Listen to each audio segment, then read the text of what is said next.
নমস্কাৰ সকলোকে স্বাগতম জনাইছো মোৰ ব্লগটোলৈ। এটা মোক দেখিছে আপোনালোকে বৰ্তমান মই বাগানত আছো, কলিয়াবৰ বাগানত য'ত বাঘ ওলাইছিলে তাতে আছো। এতিয়া বাঘটো বাৰু আছে, সেইটো এতিয়ালৈকে মানে মই দেখা নাই, আৰু বহুতেতো নিউজত দেখি আহিছে, গম পাইছে। আজি বাঘৰ সলনি আজি এসপ্তাহ ধৰি গঁড় এটা ইয়াত বিচৰণ কৰি আছে। এটা গঁড় শুই আছে, মই আপোনালোকক দেখুৱাই আহিছোঁ কলিয়াবৰ বাগানত, আপোনাৰ পাহাৰৰ ওচৰত। অকণমান জুম কৰি দিছোঁ, এইটো দেখিছে শুই থকাটো, এইটো গঁড় এটা আহিছে ইয়াত, এটা মস্ত প্ৰকাণ্ড গঁড় কলিয়াবৰ বাগানত।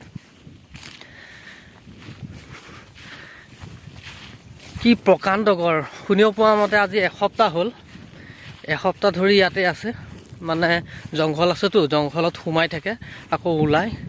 এতিয়া কেনেকৈ আহিলে, কাজিৰঙা ওচৰ হয় সেইবাবে আহিলে, বেছি ওচৰলৈ যাব নোৱাৰি। দেখা পাইছে আপোনালোকে, বেছি ওচৰলৈ গ'লে হয়তো খেদিও আহিব পাৰে। এতিয়া মোৰ পৰা প্ৰায় 100 মিটাৰ দূৰত ধৰিছোঁ, 100 মিটাৰ দূৰত গঁড়টো অৱস্থিত শুই আছে।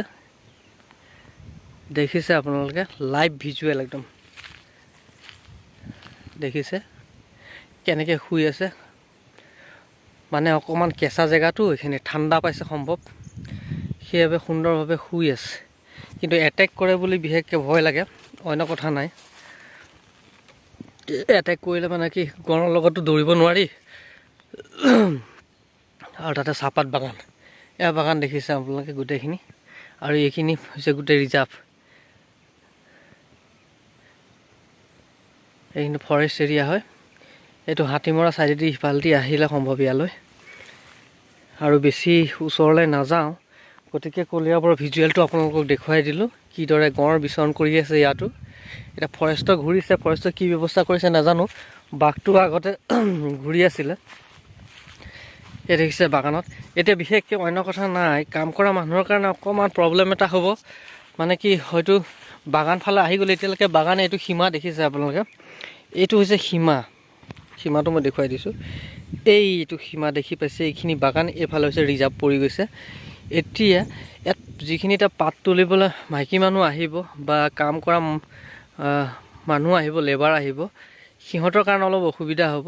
কাৰণ এই প্ৰকাণ্ড গঁড়টোক টেকাবলৈতো নোৱাৰিব বা খেদিবও নোৱাৰিব সহজে। হাই হুলস্থুল কৰিলে শুনামতে জংঘলত সোমাই যায়, কিন্তু আকৌ ওলাই আছে। এতিয়া বন বিভাগে কি ব্যৱস্থা লৈছে নাজানো। ইয়াৰ পৰা আচলতে জনবসতিপূৰ্ণ এলেকা হয়, ইয়াৰ পৰা পঠিয়াই দিলে বেছি সুবিধাজনক হয় আৰু ভাল হয় সকলোৰ কাৰণে। কাৰণ এতিয়া বন বিভাগত যোৱাকালি মই ঘূৰি থকা দেখিছিলোঁ 2-এজনক, কিন্তু নাজানো যে ইয়াত গঁড় আছে বুলি। আজি হঠাৎ মানে দেখা পালোঁ এই বাইকেদি আহি থাকোঁতে। এইটো ৰাস্তা দেখিছে, ৰাস্তাটো সন্মুখতে আছে। এই ৰাস্তাটোৰ মানে কি হয়, এতিয়া ইমান ওচৰতে গঁড় এটা আছে, কাৰণ ইয়াত কোনো ধৰণৰ ৱাল বা বাউণ্ডাৰী কোনো ধৰণৰ নাই যে গঁড়টো আহিব নোৱাৰে। গতিকে গঁড়টো ক'লৈকে যাব, কোনফালে যাব, সেইটো কোনো অনুমান কৰিব নোৱাৰি। গতিকে আপোনালোকে ভিজুৱেলটো ভালদৰে চালে, গঁড় কেনেদৰে মুক্ত বিচৰণ কৰি আছে কাজিৰঙাৰ পৰা আহিলৈ। বাৰু যি কি নহওক, ময়ো আহিছোঁ নিজৰ কামৰ কাৰণে ডিউটিত। বাইকখিনি যত সম্ভৱ আপোনালোকক দেখুৱাই দিলোঁ, আৰু আপোনালোকে এই ভিডিঅ'টো শ্বেয়াৰ কৰিব যাতে সকলোৱে গম পায় আৰু সতৰ্ক হয়, আৰু বন বিভাগে উচিত ব্যৱস্থা লয়। গতিকে আজিলৈ আহিছোঁ, ধন্যবাদ।